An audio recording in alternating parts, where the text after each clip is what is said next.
आप तक news point में आप सभी का स्वागत है। हम मौजूद है अभी डेहरी में और हमारे साथ मौजूद हैं पूर्व विधायक प्रत्याशी डेहरी से समीर कुमार। आइए कुछ इनसे बात करेंगे। पहले तो आपका बहुत बहुत स्वागत है आप तक न्यूज में।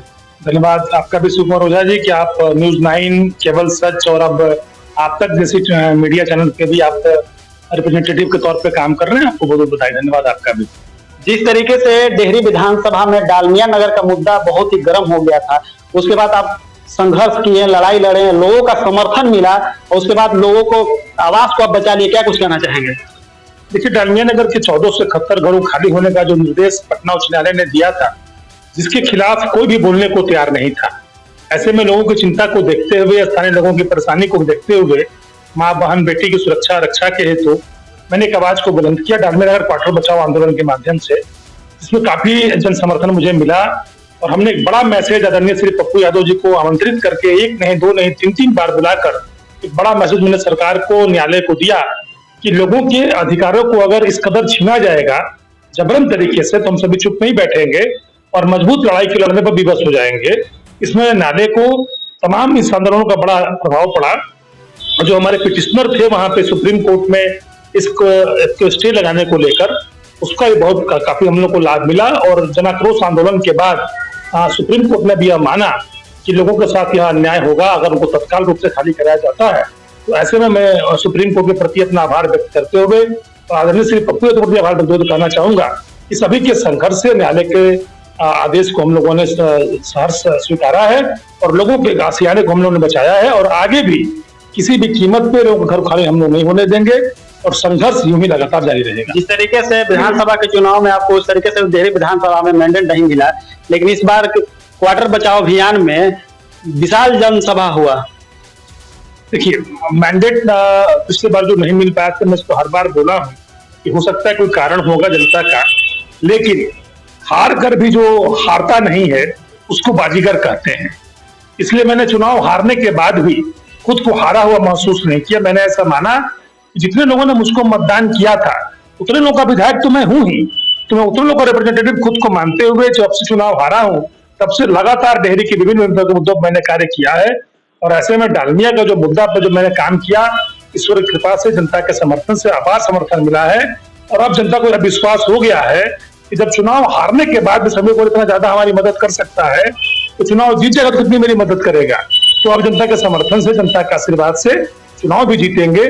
फिलहाल लोगों का दिल जीतते आ रहे हैं, दिल जीता है, आगे चुनाव भी जीतेंगे। जिस तरीके से डेहरी विधानसभा में 12 पत्थर का मुद्दा लगातार आप उठा रहे हैं, कोई भी नेता नहीं जा रहे उठाने के लिए, लेकिन आपको लगातार देख रहे हैं 12 पत्थर के मुद्दे पर लगातार जनसभा कर रहे हैं, लोगों के साथ मीटिंग कर रहे हैं। क्या कुछ कहना चाहेंगे? देखिए, नेता है क्या डेहरी विधानसभा में? नेता होता तब तो किसी मुद्दे की लड़ाई को लड़ता, किसी मुद्दे पे अपनी आवाज को बुलंद करता। यहाँ तो जात के प्रतिनिधि हैं, यहाँ जात देखकर, पार्टी देखकर, सिंबल देखकर लोगों ने वोट लिया है। आखिर लोग अब स्थानीय विधायक को नहीं समीर कुमार को ही क्यों खोज रहे हैं? उम्मीद की किरण केवल अब समीर कुमार के अंदर ही दिखती है लोगों को। समीर है तो मुमकिन है, समीर है तो सहारा है, समीर है तो उम्मीद है।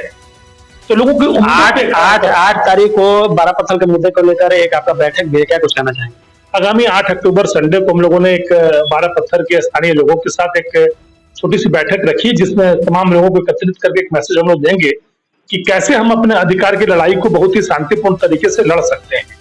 अगर हमको सरकार ने रोड का, बिजली का, पानी का और अन्य चीजों का अधिकार दिया है तो आखिर हमसे बाकी अधिकार क्यों छीने जा रहे हैं?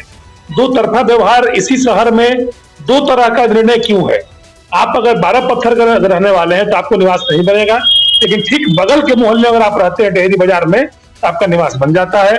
तो ऐसे में लोगों की आवाज को जो शांत कर दिया गया है, कोई बुलंद करने को तैयार नहीं है। ऐसे मैंने निर्णय लिया, इस दौरान डालमिया नगर के मुद्दे पे एक विशाल जनाक्रोश आंदोलन किया था लोग एकजुट करके। ठीक उसी प्रकार 12 पत्थर के लोगों के लिए भी हम लोग एकजुट होकर उनके अधिकार की लड़ाई को लड़ेंगे और अधिकार सभा के माध्यम से राज्य सरकार को एक बड़ा मैसेज देंगे कि अपने अधिकार की लड़ाई हम लड़ेंगे और जो हमारा मूलभूत अधिकार है हम उसे अवश्य लेकर रहेंगे। कल राजपूत स्वाभिमान रैली निकला था, उस समय भी आपको रोड पर देखा गया लोगों को पानी पिलाते हुए, क्या कहेंगे? सड़कों पर तो मैं हमेशा मिल जाता हूँ सेवा करते हुए, आप हमें हर जगह देखते हैं शिवजी भाई।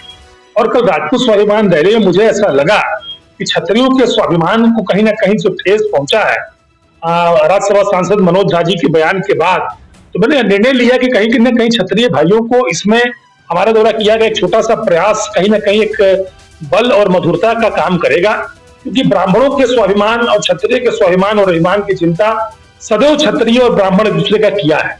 सदैव क्षत्रिय लोग, मैं बिल्कुल ब्राह्मण हूँ और मैं जिस मोहल्ले में रहता हूँ वो भी क्षत्रिय का ही मोहल्ला है, नाम ही है राजपूतान मोहल्ला। तो हमने ऐसा पाया है कि सदैव क्षत्रिय भाइयों ने हम ब्राह्मण भाइयों की इज्जत की है। तो जो स्वाभिमान रैली कल निकला था क्षत्रिय समाज के लोगों के द्वारा, मैंने तो अपना एक प्रयास करते हुए, चूंकि हमारे सब डेहरी के भाई क्षत्रिय भाई उस रैली में पदयात्रा कर रहे थे, तो सुचाती गर्मी को देखते हुए मैंने एक छोटा सा प्रयास किया उनको पानी पिलाने का, जिसका एक बड़ा मैसेज लोगों के बीच में गया। और ऐसे ही मैं लोगों की सेवाएं करता रहता हूं और आगे भी करता रहूंगा।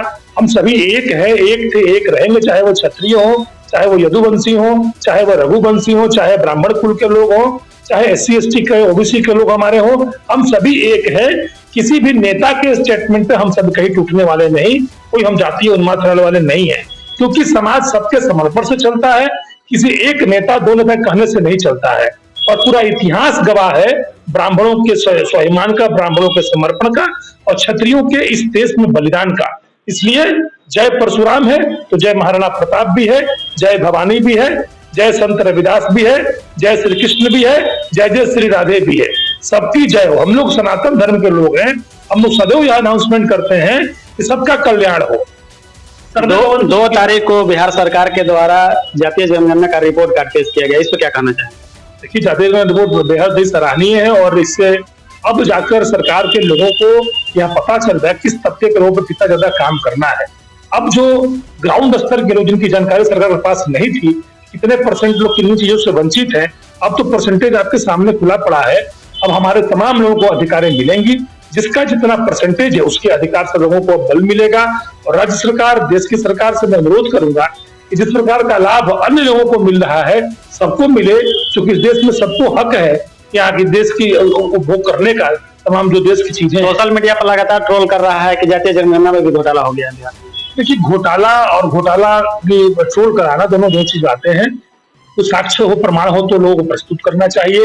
रही बात घोटालों की, राज्य में, देश में घोटाले अक्सर तो हुआ करते हैं। हमें पॉजिटिव संदेश के साथ आगे बढ़ने की जरूरत है और वर्तमान में हर जाति को, हर धर्म के, हर समाज के लोगों को एकजुट होने की जरूरत है, तभी अपना राज्य और देश आगे बढ़ पाएगा। डेहरी विधानसभा में विकास का कार्य कितना % आप देख रहे हैं? ये तो डेहरी की सामान्य जनता बताएगी। ग्राउंड स्तर पर जब आप रिपोर्टिंग करेंगे तो डेहरी की माली हालत आपको देखने को मिलेगी।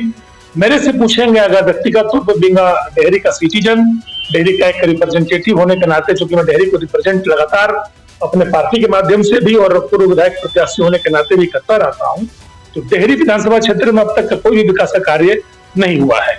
मेरे समझ से अगर नंबरिंग करने की मार्किंग की बात करेंगे तो मैं 0 नंबर दूंगा डेहरी विधानसभा क्षेत्र में विकास के कार्यों की बात करने को लेकर। कुछ भी काम नहीं हुआ है, अगर कुछ हुआ है तो हमें भी लोग बताएं, हम भी उसकी बड़ाई को करेंगे, क्योंकि हम डेहरी में रहते हैं। 4 साल खत्म हो चुका है, अगर 6 महीना में लोकसभा का चुनाव शुरू होना है और फिर 6 महीना में विधानसभा चुनाव शुरू हो जाएगा। अब आगे भी कुछ होने का रहा नहीं, तो गए मार्ग 29 दिन बाकी। जनता से अनुरोध है, कितना दिन कष्ट सह लिए, 6 महीना और कष्ट सह लीजिए।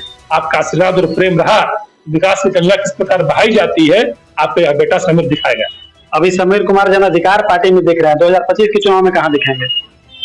देखिए, वक्त और हालात और परिस्थितियां तय करती है कि कौन कहां दिखाई देगा। वर्तमान में आदरणीय श्री पप्पू यादव जी के नेतृत्व में लगातार मैं संघर्ष कर रहा हूं। उनके आशीर्वाद, उनके समर्थन से हर कार्यक्रमों में उनका मुझे भरपूर सहयोग और समर्थन प्राप्त होता दिख रहा है। और हम सभी बिना किसी लाग लपेट के, बिना किसी पार्टी की चिंता करते हुए, बिना किसी पद की चिंता कर रहे, जनता के हित में, जनता के अधिकार के लिए जन अधिकार पार्टी के माध्यम से लगातार संघर्ष करते जा रहे हैं, करते रहेंगे। समय काल परिस्थितियां यह बताती हैं कि कब कौन कहां जाएगा और कब कौन कहां रहेगा। इसलिए भविष्य की चिंता को ना करते हुए फिलहाल जन अधिकार पार्टी के बैनर तले आदरणीय श्री पप्पू यादव जी के नेतृत्व में लगातार कार्यक्रम जारी है, था और रहेगा। तो अभी आप सुन रहे थे पूर्व विधायक प्रत्याशी समीर कुमार को। अपने कैमरा पर्सन इंद्र को के साथ न्यूज पॉइंट के लिए शिव कुमार ओझा, डेहरी।